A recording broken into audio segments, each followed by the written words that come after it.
Jai Shri Krishna students, good morning. I hope you are all good, right? We are continuing learning English subject in standard 9. આપણે આગળના બે વિડિયોમાં આપણે ધોરણ 9 નું English પાઠ્યપુસ્તકનું unit 5 Rani ki વાવની શરૂઆત કરી દીધી હતી, જેમાં આપણે રાણી કી વાવની માહિતી લીધી, કઈ રીતે સ્ટ્રક્ચર થાય, કોણે બનાવી, કોની યાદમાં બનાવી, એમાં શું શું છે એ બધી માહિતી આપણે લાસ્ટ બે વિડિયોમાં જોઈ છે. આઈ હોપ કે તમે એને કવર કરી લીધી હશે અને એને એકદમ મોઢે પણ તમને વધારે એના વિશે ખબર પણ થઈ ગઈ હશે, બરાબર ને? તો છતાં આપણે એકવાર એનું રિવિઝન કરી લઈએ કે રાણી કી વાવને યુનેસ્કોની સંસ્થા દ્વારા, બરાબર, એને એક ભારતીય વારસદાર તરીકે જાહેર કરવામાં આવ્યું હતું. એનું બીજું નામ હતું ક્વીન સ્ટેપવેલ, બરાબર. અને રાણી ઉદયમતીએ પોતાના પતિ એટલે કે રાજા ભીમદેવની યાદમાં બનાવ્યું હતું. અને આ રાણી કી વાવ એટલે એને રાણી કી વાવ કહેવામાં આવે છે, બરાબર. એક રાણીએ પોતે કન્સ્ટ્રક્શન કર્યું હતું એટલે માટે એને રાણી કી વાવ તરીકે ઓળખવામાં આવે છે, બરાબર. અને એ રાણી કી વાવ એ આપણા ગુજરાતના પાટણ શહેરમાં આવેલી છે. જ્યારે એક સમય એવો હતો કે પાટણ ગામમાં કે પાટણ શહેરમાં પાણીની અછત થઈ ગઈ હતી, ત્યારે કિંગ ભીમદેવે પોતે આની સમસ્યાનો ઉકેલ માટે આ વાવમાં પાણીનું પ્રોજેક્ટર તૈયાર કર્યું હતું. પણ એની શરૂઆત થાય તે પહેલા જ રાજા ભીમદેવ પોતે મૃત્યુ પામ્યા હતા અને એમનો આ સપનાને સાકાર કરવા એમની પત્ની ક્વીન ઉદયમતી, રાણી ઉદયમતીએ આ પ્રોજેક્ટ હાથ ધર્યો હતો. 1022 અને 1063 ના વર્ષ દરમિયાન એટલે કે 11મી સદી દરમિયાન એમણે આ રાણી કી વાવનું સ્ટ્રક્ચર કર્યું, બાંધકામની શરૂઆત કરી. પણ એ પૂરું થાય તે પહેલા જ આ રાણી ઉદયમતી પોતે મૃત્યુ પામે છે. એટલે એ ના પણ જે બાંધકામ પછી સંપૂર્ણપણે પૂરું થાય છે અને એમની જે આઈડિયા હતી, એમની જે વિચારસરણી હતી બાંધકામ માટે, એ આજે પણ એટલી જ પ્રખ્યાત છે, એટલી જ એને માન સન્માન એની કદર આપવામાં આવે છે. તો એવા જ એક રાણી કી વાવનો આપણે અહીં આખો પાઠ જોતા છે, જેમાં બે પેરેગ્રાફમાં એની માહિતી લીધી અને પછીના પેરેગ્રાફમાં એમાં શું છે એની વાત કરી કે રાણી કી વાવ એ 7 માળની છે. એની લંબાઈ 64 મીટર છે, પહોળાઈ 20 મીટર છે અને ઊંડાઈ 27 મીટર છે અને એની વોલ એટલે કે દીવાલ ઉપર 800 જેટલા સ્ટ્રક્ચર છે. હાલમાં જુઓ તો 400 જેટલા સ્ટ્રક્ચરો આપણને જોવાના મળે છે, પણ એવું કહેવાય છે કે એના પાસમાં જાવ તો એના કરતાં પણ વધારે સ્ટ્રક્ચર અને ઓરિજિનલ મૂળભૂત એવા સ્ટ્રક્ચરો તમને જોવાના મળશે, બરાબર. અને ત્યાર પછી આપણે જોયું કે આપણે ખાસ કરીને હકીકતમાં એવું કહેવાય છે કે રાણી કી વાવ એ કોને ડેડિકેટ કરેલું હતું? ભગવાન વિષ્ણુને. કારણ કે એમાં બધા જ ભગવાન દેવી અને દેવતાઓના સ્ટ્રક્ચરનું નિરૂપણ કરેલું છે. એના માટે લોકોને આકર્ષિત બની રહે છે. ત્યાં ઘણી બધી કલાકૃતિઓ, કોતરણી કામોનો ઉલ્લેખ કર્યો છે અને એ કોતરણી કામમાં ખાસ કરીને ડેડિકેટ વિષ્ણુ ભગવાનને કરેલા છે. એમના ઘણા બધા સ્ટ્રક્ચરો, અલગ અલગ મુદ્દાઓની સ્ટ્રક્ચરો તમને ત્યાં જોવાની મળે છે. ત્યારબાદ પાર્વતી માના ઘણા બધા સ્ટ્રક્ચરો છે, જેમાં 15 બાલ્કનીમાં પાર્વતી માનો સમાવેશ થયેલો છે. એના અલગ અલગ રૂપો, એની અલગ અલગ કહાનીઓ, એની અલગ અલગ મુદ્દાઓને પણ નિરૂપણ કરેલી છે. અને એમાં જ એક દેવી ગૌરી દેવી જે પાર્વતીનું જ રૂપ છે, એની 12 અલગ અલગ એના રૂપોનો ઉલ્લેખ કરેલા છે, એના અવતારોનો ઉલ્લેખ કરેલો, જેનો આપણને નામ જોઈ ગયા છે આપણે, બરાબર ને? ગૌરી, પાર્વતી, લલિતા, બધા અલગ અલગ જોઈ ગયા છે. અને ત્યારબાદ એ ગૌરીના પછી ગોડ અને ગોડેસની નિરૂપણ કરેલું છે, જેમાં આપણે છેલ્લે જોયું ગણેશા, બરાબર, વાયુ, સૂર્ય, ભૈરવદેવ, એ બધા દેવો દેવતાઓના પણ એમાં સમાવેશ થયેલો છે. ત્યાં સુધી આપણે જોયું હતું, બરાબર. અહીંયા સુધી તમને ખ્યાલ આવી ગયો છે. જે અંડરલાઈન કરવા કીધું હતું તે પણ મોડે થઈ ગયું હશે, શબ્દાર્થ પણ મોડે થઈ ગયા હશે, બરાબર.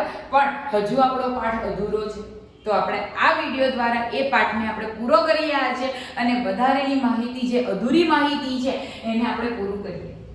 અને કહેવાય છે કે અધૂરું નોલેજ એ ડેન્જર છે, કે આપણે થોડી ઘણી માહિતી લઈને એમ જ પૂરું કરી દઈએ તો એ આપણા માટે ખરાબ છે. અધૂરો ઘોડો છલકાય છે, બરાબર. અધૂરી માહિતી જાણી લઈએ અને વધારે પડતી આપણે બળાશ કરીએ તો એ ખરાબ છે. આપણે પૂરેપૂરી માહિતી જાણીને એ વસ્તુનું કરવું જોઈએ. અને મેં તમને અત્યારે નેક્સ્ટ વિડીયોના લાસ્ટ વિડીયોમાં આપણે છેલ્લે પણ વાત કરેલી મેં કે વધારે હજુ મોર ડિટેલ્સ જાણવી હોય તો તમને ગૂગલ ઉપર સર્ચ કરશો તો એના પિક્ચર પણ જોવાના મળશે, બરાબર. તો ચાલો આપણે આગળ આપણા પાઠની શરૂઆત કરીએ. મને ખબર છે ત્યાં સુધી બધાની પાસે પોતાની નોટ્સ બુક્સ, ચોપડી અને પોતાની બોલપેન અને પેન્સિલ તો હશે જ અને બધા નોટ ડાઉન કરશો જ, બરાબર. તો આપણે જોઈએ 49 ના પેજ ઉપર આપણે જે ચિત્ર હતો તેના ઉપરનો પેરેગ્રાફ જોઈ ગયા છે, એના નીચેના 3 પેરેગ્રાફ બાકી છે એ આપણે અહીંયા કમ્પ્લીટ કરીએ. શું કહે છે પેરેગ્રાફમાં તો જુઓ, there are also some of the rare structure of goddess. દેવીઓના તો અને દેવતાઓના તો છે જ, પણ there are also some of the rare structure of gods. દેવોના પણ ખાસ એવા સ્ટ્રક્ચરો છે. દેવીઓના તો છે જ, પણ દેવતાઓના પણ ખાસ એવા, ભગવાનોના પણ ખાસ એવા સ્ટ્રક્ચર, એની મૂર્તિઓ છે. Here one can find the statue of Lord Buddha. આપણે અહીંયા એક એવી મૂર્તિઓને સર્ચ કરી છે જે કોની છે? લોર્ડ બુદ્ધાની છે. લોર્ડ બુદ્ધા બધાએ જોયું છે આપણને, જે હાસ્યનું રૂપાંતર કરે છે. એના એક મૂર્તિને જોતા આપણને એક હાસ્યનો અનુભવ થાય છે. With 4 hands. એના કેટલા હાથો છે? 4 હેન્ડ્સ. એટલે દેવ ગોડ પછી કોનો આપણને જોવામાં આવે છે? Lord Buddha.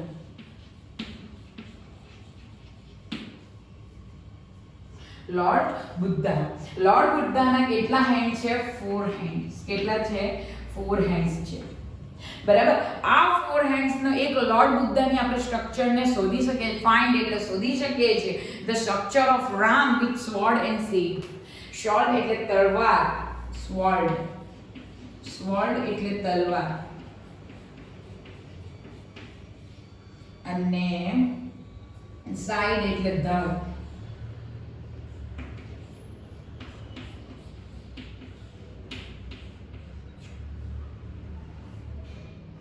Structure of Rama એટલે રામ ભગવાન, કે જે તલવાર અને બળ સાથે આપણને જોવાના મળે છે. The statue of sun in the front of tapasvi. અને તપસ્વીના રૂપમાં આપણને એક સૂર્ય દેવતા પણ જોવાના મળે છે, કે તપસ્વીના ધ્યાનમાં બેઠેલા સૂર્ય દેવતાઓને પણ આપણે ત્યાં જોઈ શકીએ છીએ. સ્ટ્રક્ચર ત્યાં જોઈ શકીએ છીએ. એટલે લોર્ડ બુદ્ધા પછી રામ ભગવાન પછી સૂર્ય દેવતા, સન. ક્લિયર થાય છે? આનું આપણને જોવાનું મળે છે.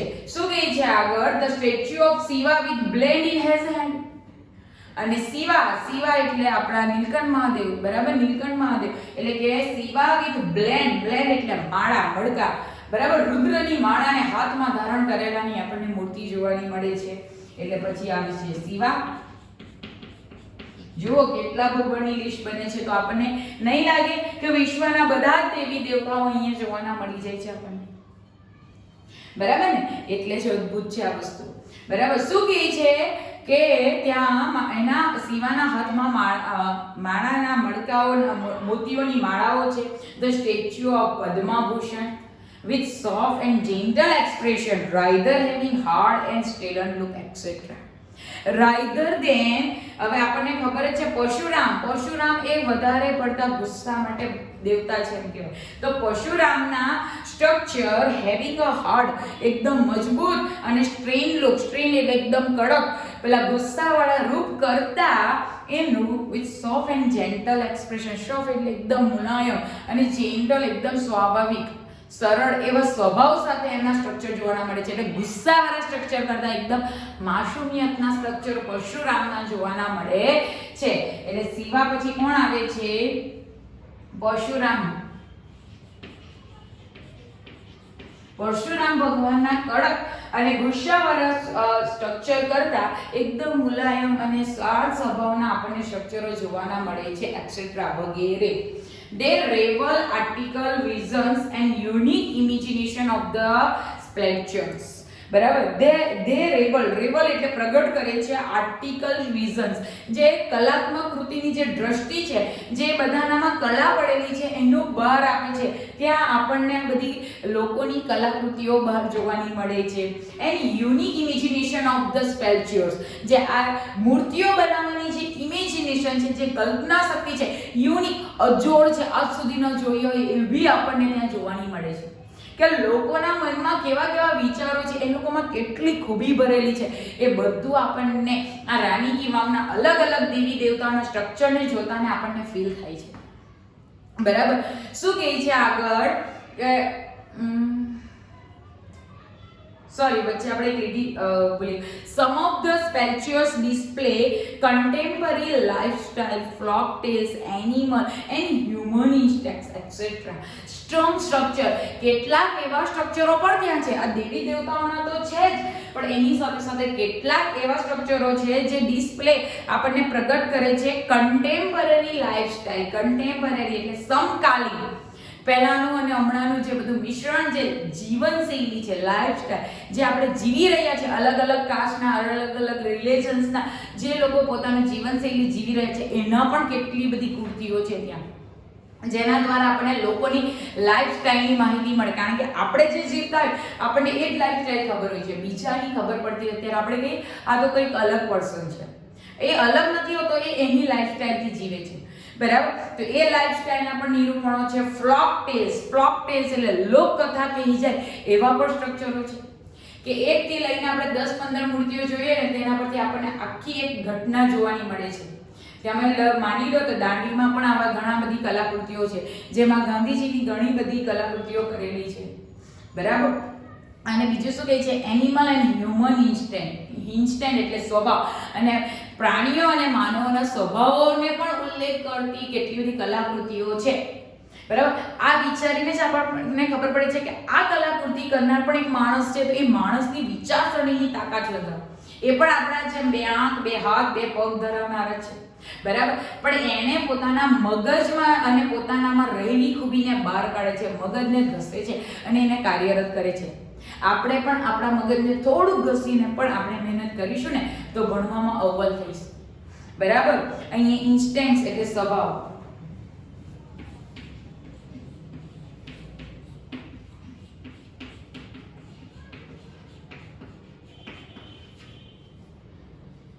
પછી આપણે જોયું તેમ some of the statues display contemporary lifestyle, folk tales, animals and human instincts etc. They reveal article vision and unique imagination of the structure. અને આ બધું જોતા આપણને ખબર પડે કે કલાત્મક દ્રષ્ટિ અને જે વિચારસરણી, ઇમેજિનેશન છે, એક્સપ્રેશન કર્યું છે, આપણી સામે વ્યક્ત કર્યું છે, એ કંઈક યુનિક છે, અજોડ છે. એને આપણે કલ્પના પણ કરી શકતા નથી. આપણા મોઢામાંથી એ જોતા અમેઝિંગ, એક્સલન્ટ, બ્યુટીફુલ જેવા શબ્દોનો બહાર થઈ જાય છે. શું કહે છે, there are nearly 30 structure of અપ્સરા, અને ત્યાં 300 જેટલી અપ્સરાઓના સ્ટ્રક્ચરો પણ છે. હવે જુઓ, ભગવાન, દેવી દેવતાઓ, માનવ, પશુ બધું જ આવી ગયું. અરે સ્વર્ગમાં રહેલી અપ્સરાઓનું પણ ઉલ્લેખનીય કરેલું છે. પેલું કહેવાય ને, 3 લોકનું મિશ્રણ અહીંયા છે કે જે આપણા ભગવાન, બરાબર, આપણે જે મિડલ છે ને, પાતાળ અને જે સ્વર્ગ છે, એ બધાનું મિશ્રણ અહીંયા આપણને, એટલે કહેવાય ને કે બધી શાંતિ ત્યાં છે. આખું વર્લ્ડ ના જોયું હોય ને એને ખાલી જોઈ લઈને કલાકૃતિઓ, એટલે પણ આપણે તો નોલેજેબલ એક પંડિત વ્યક્તિ બની જઈએ. બરાબર. એટલે પરશુરામ પછી આપણને ઘણા ચિત્રો જોવાના મળે છે. પછી છે અપ્સરા. અપ્સરાઓ એટલે આપણને તો મગજમાં આવી ગયું હશે, બાપ છે જ્યાં બધી વ્હાઈટ વસ્ત્રોમાં મસ્ત મસ્ત સ્ત્રીઓ છે. બરાબર ને, એ અપ્સરાઓ તેવા 300 જેટલા સ્ટ્રક્ચરો છે. કેટલા છે? 300 જેટલા સ્ટ્રક્ચરો છે. બરાબર. હવે અપ્સરાઓનું નિરૂપણ કરેલું છે. જુઓ કેટલું અદ્ભુત હશે. હવે એકવાર નહીં થાય ઈચ્છા જવાની આપણને જોવાની?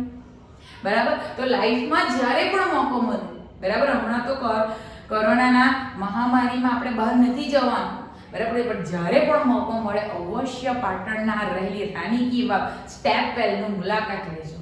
આવા ઐતિહાસિક સ્થળો જો આવે નજરમાં તો એની મુલાકાત લેવાનું અચૂક ભૂલવાનું નહીં. બરાબર. એના બહુ જ નોલેજેબલ મળે અને આપણને ઇન ફ્યુચર એ કામ પણ આવશે. બરાબર. શું કહે છે, અપ્સરાઓના સ્ટ્રક્ચર છે. The structure sculptures present a vast range of emotion and feeling on the face of apsaras. અને એ અપ્સરાઓના ફેસ ઉપર જે એક ફિલિંગ, જે લાગણીઓ હોય છે, એક સ્ત્રીની ઇમોશન, એની જે ભાવાત્મક લાગણીઓ હોય છે એને એક્સપ્રેસ કરતા વાઇઝ ઓફરિંગ વિશાળ પ્રમાણમાં એનો ઉલ્લેખન કરેલો છે. એક એક અક્ષરોમાં અલગ અલગ એક્સપ્રેશન, અલગ અલગ ભાવના, અલગ અલગ ફિલિંગ, અલગ અલગ મુદ્રાઓમાં આપણને જોવાની મળે છે. 300 થી વધારે છે. બરાબર. અપ્સરાઓને કેટલી છે? 300 જેટલી છે. આ તો હાલના જે સંખ્યાત્મક આંકડાઓ આપેલા છે આપણને. બરાબર. આગળ શું કહે છે? they display variety of the different moods and situation. અને એ બધી જે ડિસ્પ્લે છે એમાં વિવિધતાઓ જોવાની મળે છે. different of moods, એ લોકોનું મૂડ કેવું છે એના પર, મિજાજ એટલે પેલું આપણે મૂડ કે ને, સ્માઇલી, ગુસ્સો, આળસ, બધા મૂડ્સ છે. એન્ડ સિચ્યુએશન્સ, હાલત અલગ અલગ છે. એ લોકોની પરિસ્થિતિ પણ અલગ અલગ આપણને આપેલી છે કે અલગ અલગ પરિસ્થિતિમાં એ લોકોના મૂડ કેવા હોય છે. અપ્સરાઓ એટલે કે એક સ્ત્રીની વેદનાની વાત કરે, એક સ્ત્રીની લાગણીની વાત કરેલી છે. ક્લિયર થાય છે? મનુષ્યને પણ એટલો જ મહત્વનું આપ્યું છે જેટલું દેવ દેવતાઓને આપ્યું છે. રાણી કી વાવ, એક રાણીએ પોતે એ લોકોની વિચારસરણી જુઓ ખાલી તમે, બાંધકામની એક શક્તિ જુઓ કે આજે આપણને ઇતિહાસ સાથે જોડે છે, સાથે સાથે આજની માહિતીનો પણ ઉલ્લેખ કરે છે. શું કહે છે? Most of them present Vishnu in has 10 different અવતાર. અને એની સાથે સાથે વિષ્ણુ ભગવાનના 10 જેટલા અવતારો પણ અહીં આપેલા છે. બ્રહ્મા, વિષ્ણુ, મહેશ. બ્રહ્મા એટલે આપણા ભગવાન, વિષ્ણુ એટલે આપણને જે પાલનહાર છે, બરાબર. મહેશ એટલે આપણને નાશ કરે છે. તો એવા વિષ્ણુ જે આપણા પાલનહાર છે, એવા 10 એ વિષ્ણુ ભગવાનના અવતારો પણ ઉલ્લેખ કરેલા છે. બરાબર. શું કહે છે? the most attractive structures, અને એ સૌથી વધારે આકર્ષિત બની રહે એવા મૂર્તિઓ છે. શું કહે છે?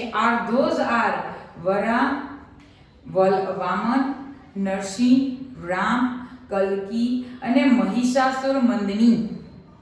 આ કોના અવતાર છે? વિષ્ણુના. અંડરલાઈન કરી મૂકો. જે આપણે વિષ્ણુ ભગવાન જોયા એના 10 અવતારના ઉલ્લેખ જે સૌથી આકર્ષિત બની રહ્યા છે. આપણે સ્ટાર્ટિંગમાં કીધું કે ખાસ કરીને હકીકતમાં જો અર્પણ કરેલું હોય તો વિષ્ણુ ભગવાનને કરેલું છે. તો આ વિષ્ણુ ભગવાનના 10 અવતારોને પણ ઉલ્લેખ કરેલો.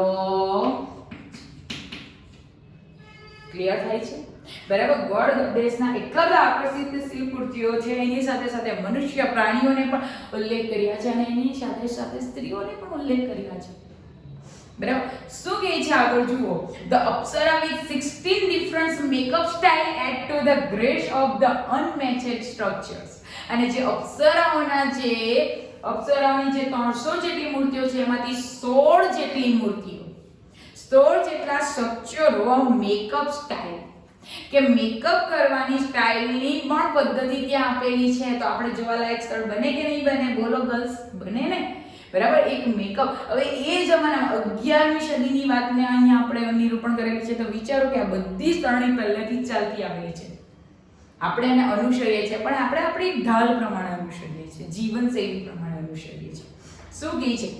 Makeup style to grace of the unmatched structure, જેને કોઈ સાથે કમ્પેર ન કરી શકે એવા સ્ટ્રક્ચરોનું નિરૂપણ ત્યાં થયેલું છે. અનમેચ્ડ, અનન્ય, એને કોઈ સાથે આપણે મેચ નથી કરી શકતા એવી એ સ્ટ્રક્ચર મૂર્તિઓ છે અપ્સરાની. 16 મૂર્તિઓ કે જે મેકઅપ સ્ટાઇલ આપણને બતાવે છે. The step well also Fauj on the holiness of water and it's a great signification in the Indian culture. Underline કરો. holiness એટલે પવિત્રતા.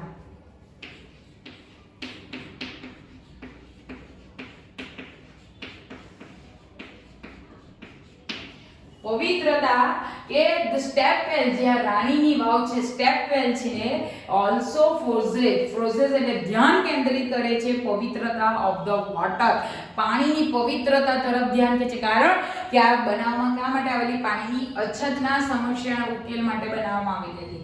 અને એની સાથે સાથે એટલે આખા જે પાણીમાં આ જે રાણીની વાવ છે એમાં આપણને પાણીનું મહત્વ, એની પવિત્રતા પણ દર્શાવવામાં આવી છે. And it is a great signification in Indian culture. અને ઇન્ડિયન સંસ્કૃતિ, ભારતીય સંસ્કૃતિ માટે સૌથી મહત્વનું આ જે સ્ટ્રક્ચર બની આવે છે તો એ રાણી કી વાવ છે.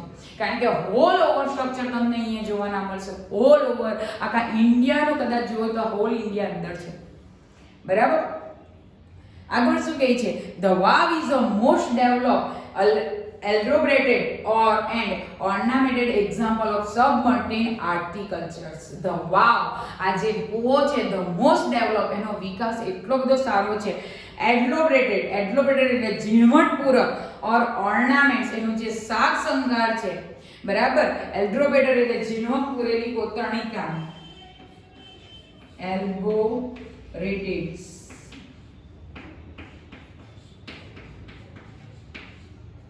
ઝીણવટ ભર્યું કામ, બરાબર. ઓર્નામેન્ટ્સ એટલે સાજ શણગાર કરેલી. એની જે એક કોતરણી કામમાં પણ કંઈ અલગ યુનિકી દેખાય છે. એ એક્ઝામ્પલ ઓફ સબમેર્જ્ડ આર્ટિકલ, પાણીમાં ડૂબેલા, સબમેર્જ્ડ આર્ટિકલ્ચર, આર્ટિકલ્ચર એટલે કલાકૃતિઓ, બરાબર. સબમર્જ એટલે પાણીમાં ડૂબેલા.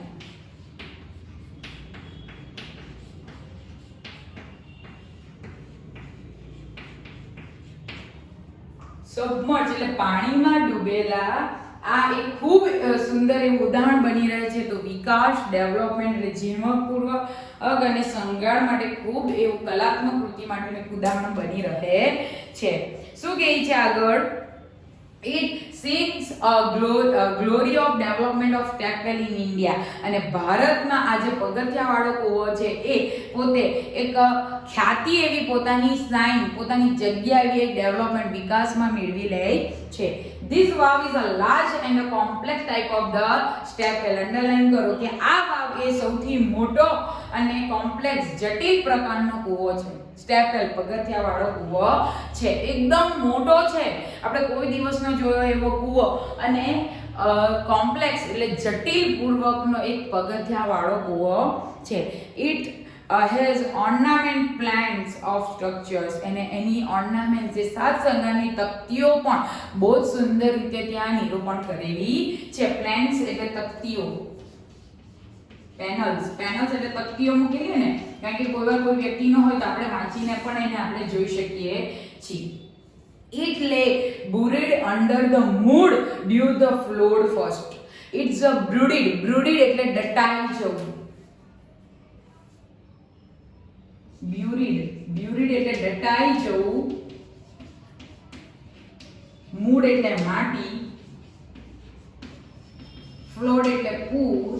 અને જ્યારે પહેલું પૂર આવેલું ત્યારે આ સરસ્વતી નદીમાં જ્યારે પહેલી વાર પૂર આવેલું ત્યારે આ માટીમાં આ રાણી કી વાવ માટીમાં દટાઈ ગયેલી હતી. And then vanishing of the river Saraswati, અને સરસ્વતી નદીમાં એ વેનિશિંગ એટલે લુપ્ત થઈ જવું. વેનિશિંગ એટલે લુપ્ત થઈ જવું. ડિસએપિયર નો સમાનાર્થી શબ્દ ખાસ યાદ રાખજો. વેનિશિંગ એટલે કે લુપ્ત થઈ જવું. સરસ્વતી નદીમાં પહેલીવાર જ્યારે પૂર આવેલું ત્યારે એ લુપ્ત થઈ ગયેલું. એટલે 11મી સદી પછી જ્યારે પહેલીવાર નદીમાં પૂર આવેલો છે ત્યારે આ રાણી કી વાવ કાદવમાં દબાઈને, એટલે કે તે પૂરમાં અંદર સંતાઈ ગઈ અને એ દબાઈ ગઈ. કૂવો તો અંડરગ્રાઉન્ડ હતો તો એ પૂલા બધું દબાઈ જવાનું, બરાબર. શું કહે છે? It was hidden under the layer and still for among 7th century. અને 7 સદી સુધી એ પોતે કાદવમાં દબાયેલી રહેલી હતી. એની કોઈ પણ ઓળખ મળતી નથી. લેયર ઓફ ધ સ્ટીલ, કાદવના લેયરોમાં દબાઈ ચૂકેલી હતી. સ્લીટ એટલે પણ કાદવ, સ્લીટ એટલે કાદવ. મૂળ એટલે પણ કાદવ માટી થઈ શકે, બરાબર. ઓલમોસ્ટ ઇન 7th century, મોટે 7મી સદી સુધી એ દબાઈ, 7 સદી સુધી દબાઈ રહેલી હતી. The archaeology surveys of India took the great care and previously structure. અને ત્યાર પછી જે એર્ગોલોજીકલ સર્વે ઓફ ઇન્ડિયા, જેમણે ASI ના જે સંસ્થા છે જે ઐતિહાસિકના સ્થળોનું કાર્યરત હાથમાં લે છે, એવી સંસ્થા એને બહાર લાવે છે અને એની કેર ઓફ પ્રિવિયસલી, એની જે ખાસિયતા છે એની સાચવણી કરવાનું કામ પોતે હાથે ધરી લે છે. કોણ? ASI, associated survey of India. ઇન્ડિયાના જે સર્વે કરવા છે એર્ગોલોજીકલ, એ લોકો પોતે કરી દે છે. In February 2013 ASI nominate this vav for a world heritage site. અને એમણે 2000 ફેબ્રુઆરી 2013 આ રાણી કી વાવને નોમિનેટ કરી હતી વર્લ્ડ હેરિટેજ માટે, બરાબર. નોમિનેટેડ એટલે એને પણ એક જગ્યા સ્થાન આપ્યું, નોમિનેટેડ કરાયું. એ પણ જેમ આપણે કેમ ચૂંટણી લડાતી હોય અને બધા વ્યક્તિઓ નોમિનેટેડ થાય અને એમાંથી એક સિલેક્ટેડ થાય, બરાબર. તો એ નોમિનેટેડમાં આ સંસ્થાએ એને ફેબ્રુઆરી 2013માં આપ્યો હતો. 7 સદીઓ સુધી એ દબાયેલી હતી. 11મી સદીમાં કામ કમ્પ્લીટ થયેલું, તો 12, 13, 14, 15, 16, 17 અને 18, 19 સદીઓ સુધી એ દબાયેલી રહી અને અત્યારે ચાલે છે 21મી સદી. એટલે 20મી સદીમાં એની શોધખોળ થઈ, એને ઉલ્લેખ કરવામાં, એનામાં બધી માહિતીઓ લેવામાં આવી, બધી માહિતીની શોધખોળ થઈ અને ત્યાર પછી આજે આપણી સામે રાણી કી વાવ ખૂબ જ ફેમસ છે. અને આજે જ નહીં, એ કેટલા વર્ષોથી છે, આપણે એને ગણી પણ ન શકીએ, બરાબર.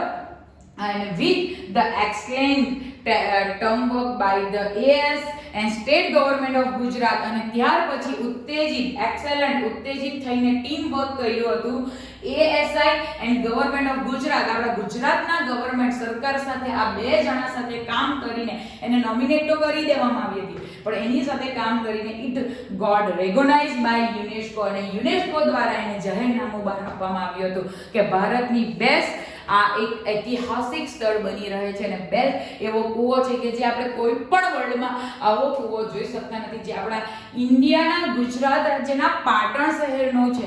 તો ગુજરાતી હોવું એ ગર્વ રહેવું છે, બરાબર. તો અહીંયા રાણી કી વાવનો પાઠ આપણને પૂર્ણ થાય છે અને આ માહિતી આપણને અહીં મળી રહે છે, બરાબર. અને તમારે વધારે ડિટેલ જાણવું હોય તો મેં તમને તેમ કીધું તેમ ગૂગલ ઉપર સર્ચ કરવું, બરાબર. વર્ડ્સ ઉતારી લો, માહિતી ઉતારી લો. 2 મિનિટ આપું છું.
આઈ હોપ કે ઉતારાઈ ગયું હશે અને બધી માહિતી તમને ક્લિયર થઈ ગઈ હશે.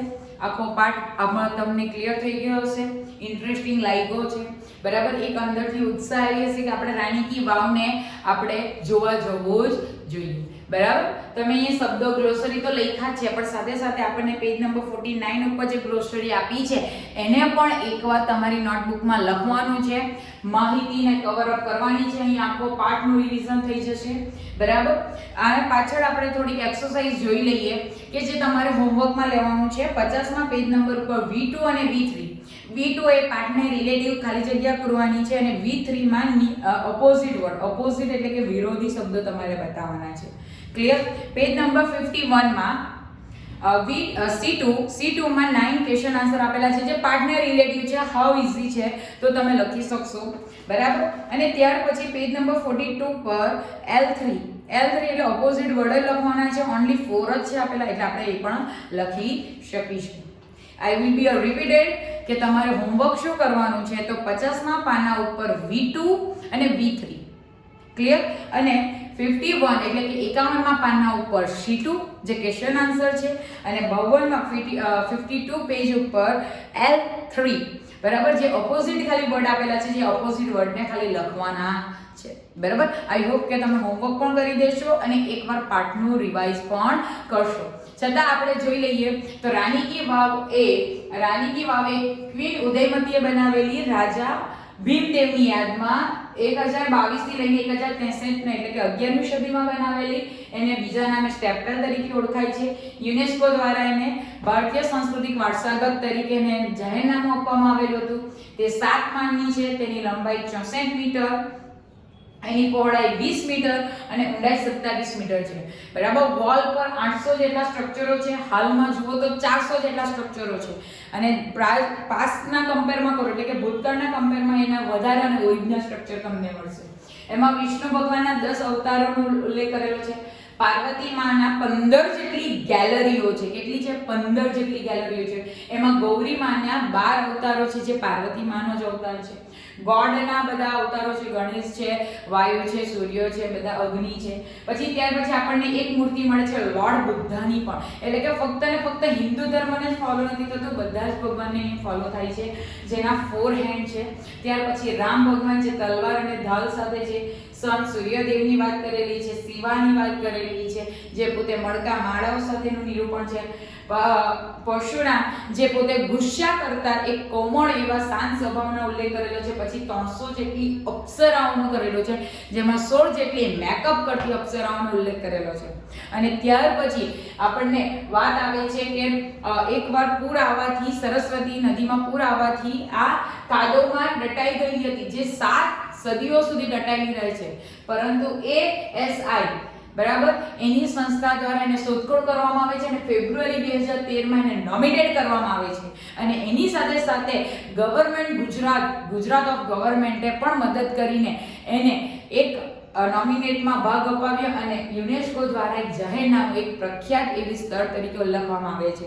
અને આ રાણી કી વાવ એક આપણા માટે આકર્ષક સ્થળ બની જાય છે, ઐતિહાસિક સ્થળ બની જાય છે.